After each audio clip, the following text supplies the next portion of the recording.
即係以前冇機會做嘅嘢，係嗰時覺得好濕碎嘅嘢，而家發覺喺度揾到啲樂趣咯。以前邊度會諗到做呢啲嘢㗎？以前就打歌夫嘛，打咗20年歌，係另一種世界嚟。以前嘅草見嘅草係喺歌場嗰個 fairway 咯，咁啊完全另外一種生活咯。以前係中產，而家嚟到你睇我依家身處就我完全係基層嘅世界。蘆葦花開佢有兩個好主要嘅身份嘅。第一個咧就係佢對內，佢係一個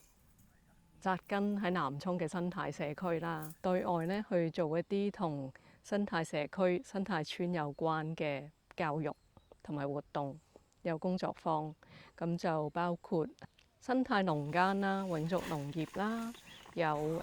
自然建築嘅實踐啦。我其實係2016年嚟到南涌做實習生嘅，慢慢咁樣喺對於香港嘅鄉村呢度嘅鄉郊嘅土地，呢度嘅農業，慢慢建立咗一啲認識啦，然後產生咗啲感情啦。咁當時我就喺我所讀嘅學校辦咗一個關於農業嘅學生組織咯，想呈現俾當時嘅大學裏邊嘅同學同埋老師、校友同埋其他伙伴知道啊，其實香港呢一個好似一個都市為主軸嘅生活裏邊，其實佢仲有好多喺度好努力過緊一種自給自足生活嘅人咯。會喺成個新界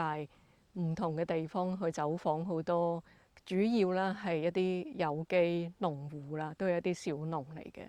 咁除咗去參觀農場、去認識農夫之外，會組織一啲同學老師一齊落手落腳去做嘢咯。咁喺呢一個主線嘅同時，由呢一個新界東北發展，咁而引起一啲受影響嘅農戶啦、村民啦，同埋一啲就係對呢件事好關心嘅市民大眾一齊去發起咗好多運動咯。咁我當時亦都因為仲係學生嘅關係參與其中，再後來咧仲住咗喺其中一條受影響嘅鄉村裏邊添。咁呢個都係喺我讀緊書，以至於我畢咗業之後嘅好幾年時間，都係喺一個鄉村裏邊去生活。以往比較活躍參與一啲轟轟烈烈嘅社會運動，至今可能已經有10年啦。呢一個年齡嘅個生命狀態係已經從20幾歲、30幾歲就係已經有一個好大嘅轉變啦。嗰個轉變，與其視之佢係一種斷裂咧，我覺得佢係一個延續添。因為咧，其實之前我話即係參與社會運動嘅時候，我多啲其實都係紮根喺一個社區裏邊去參與嗰個社區帶嚟改變嘅呢一種運動咯。咁我覺得其實係同南涌而家做緊嘅嘢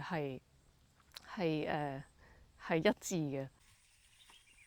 嗰陣時其實自己溝通麻麻地嘅，即係就係講工作嘢咯。同屋企人就可能 close 啲咁，但係朋友都唔算好多。咁之後嚟到呢度，咁不斷有唔同嘅義工啊、朋友過嚟咁樣，大家會互相介紹。咁去到呢個位置，你冇辦法唔講嘢噶嘛。咁大家講下呢度啲花花草草啊，講下天啊，咁樣又好開心咁過一日。咁跟住同埋每個人都有佢哋嘅故事啊嘛，咁我就好中意聽人哋嘅故事，咁自己就發覺其實世界好大，咁就個思維擴闊咗，咁我覺得有時就唔係自己局限自己所諗嘅嘢咯，即係價值觀都有唔同嘅，唔係話我去下旅行啊，物質上有啲嘢買到滿足到自己就 OK 啦。再返到公司同啲同事分享，又發覺個氣氛大家緩和咗又唔同，咁我覺得係我一個好對我影響都好大嘅。喺畢咗業之後，自己去咗一間則樓度做咗差唔多4至5年嘅嘢啦。另外有啲嘅反思啦，建築生產即係產生咗好多嘅廢物啦、垃圾啦，亦都係令到環境有一個好大嘅破壞嘅。咁即係生活喺呢一個時代，我諗好熱切嘅一個即係迫在眉睫嘅一個題目就係環境破壞啦、氣候變化嘅呢一啲世界性嘅問題。咁所以係即係喺呢一個世代成長嘅自己咧，係覺得作為一個做建築嘅人，點樣可以去減少呢一啲環境嘅破壞同垃圾嘅廢物嘅產生。另一個觀察同經驗咧，就係喺則樓嘅工作裏邊咧，有比較長嘅時間咧，都係喺電腦面前啦，覺得同實際真係用未來嘅呢個建築物嘅人以至到呢個建築物所身處嘅社區咧，係有一個比較大嘅距離。咁作為一個做設計嘅人，如果冇咗呢一種人嘅連結嘅話咧，我覺得嗰個設計係好難好難有效嘅咯。去台灣嘅時候咧，係我諗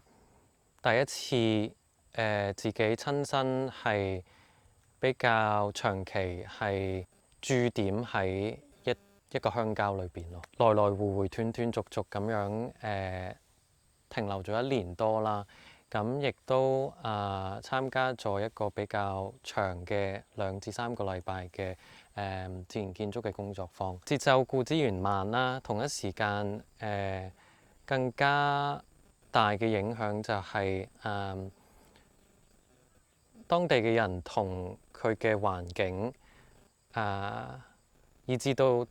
同佢身邊嘅鄰居一齊做嘢嘅人嘅關係咧，係好緊密㗎咯。過往嘅自己係比較將情感啦同理性呢2樣嘢都係分開㗎咯。特別自己喺做創作嘅時候咧，會經常去反問自己喺呢個設計裏邊係咪完全只係得理性嘅部分，而冇咗自己一啲情感啦、情緒嘅咧。入到嚟南涌之後，自己能夠用一個比較真誠嘅或者直率嘅一個態度去同人互動啦。呢個南涌嘅社區其實抱住一啲信念啦，嗰啲信念就係點樣可以同環境更加友善咁樣去共處嘅咧。我哋就試圖咧就係攞咗村裏邊嘅一啲自然資源啦，包括係呢度種緊嘅竹啦，同埋呢一度附近魚塘嘅泥啦，去變成社區廚房嘅一個部分咯。咁呢個自然物料係其中一部分啦。另一個部分亦都值得一提嘅咧，就係喺成個建築過程裏邊咧，都係希望係社區參與嘅。雖然唔係喺度住，當其時未係喺度住，咁但係 on and off 我就入咗果樹組，亦都係經常參與佢哋嘅活動啦。咁亦都有時會留低過夜嘅，好 attached to 呢個地方。咁大概1年前我開始租地方住咯，喺呢度。我淨係知道要環保，但係真正養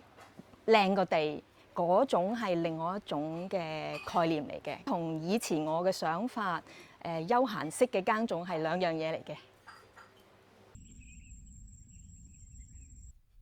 好多時喺新聞啊媒體見到就係聽到就係話香港嘅農業就係青黃不接啊，夕陽行業啊，冇乜新嘅人入行啦。我會有一種好奇嘅想法會想嘗試一下，即係耕種揾食係一件咩事啦。我唔係話太中意同人有好多溝通嘅，係啊，咁然後我發覺耕種咧，其實都可以減低好多人與人嘅溝通嘅，即係我個農夫就淨係同嗰棵菜或者同個泥土、同塊田去溝通啦，去思考啦。農夫自己一個去種咧，實在太過單打獨鬥啦。係啊，我覺得都係要有一班人、一群人一齊去認同香港耕種呢一件事情。呢個其實就有啲似一個大自然嘅環境咧，其實佢唔係一定淨係有你中意嘅嘢喺度咯，即係佢唔一定要讓你舒服嘅。我點樣喺呢個環境同呢啲我唔中意嘅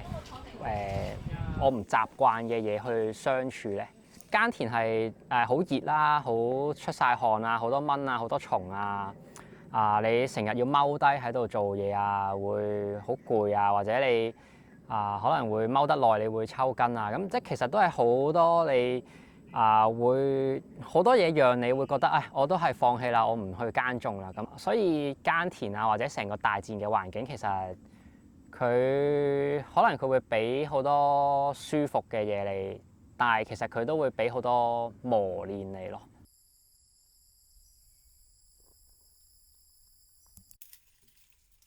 好似點啊？好似同依度好似係建立咗有個友誼，係同呢個社區入邊嘅人，或者我哋一班義工嘅人，咁就係好自然就係一個月聚一次，好似大家大家好似朋友咁。我哋每次嚟嘅時候都要9點鐘就開始集合，然後到一直做農務做到5點，我哋先可以完結。咁你話農務嘅工作其實都係辛苦嘅，咁但係每一次我哋好 enjoy 開心嘅時候，就係完咗慶功宴嘅時候，就覺得好似完咗一個工作啦，然後一班朋友就去食飯咁樣咯。即係我其實中途有想放棄過嘅，但係每當諗起真係斷咗嘅時候，之後我就唔會再揾翻嗰種感覺嘅時候，就令我堅持下啦咁樣，最多偷懶一次咁揾個人幫我頂上阿心頂上嘅時候，咁可能今個月去旅行就唔去啦，俾阿心頂上咁樣。但係咯，我諗呢度應該有6年，我係冇諗過可以留即係嚟足6年咁多咯。因為就算我諗譬如我哋得2個，可能我哋2個都會嚟嘅，因為我哋唔係好想，即係我哋唔會，我諗我唔會放棄呢個社區咯。有段叫咩親情定係友誼類似嗰種喺度咯。我諗喺出邊社區應該都好少見到有嘅，係無私奉獻咯。總言之，你諗下邊個咁蠢嘅，個個都你翻工都會為咗做錢咯，日個月又要奉獻喺度，仲要喺度